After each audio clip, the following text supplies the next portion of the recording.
ay sanhi sa bagyong Itay. Aulan po ay sanhi ng ng bote si Zendy. Alam niyo ba na ang sorry po. Alam niyo ba na ang bote si Zendy? Ang sanhi nito? Ang sanhi ng ulan.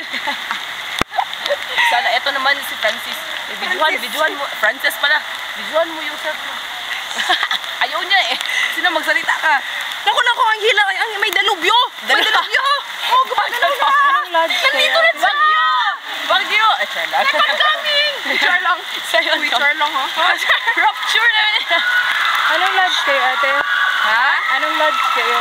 Master 3. Yeah. Buwis buhay para lang sa aming kaibigan. Master 3 ikaw. Holiday. Malapit na lang. Malapit na lang? Gusto tayo sa ibaba. So, well, wala na.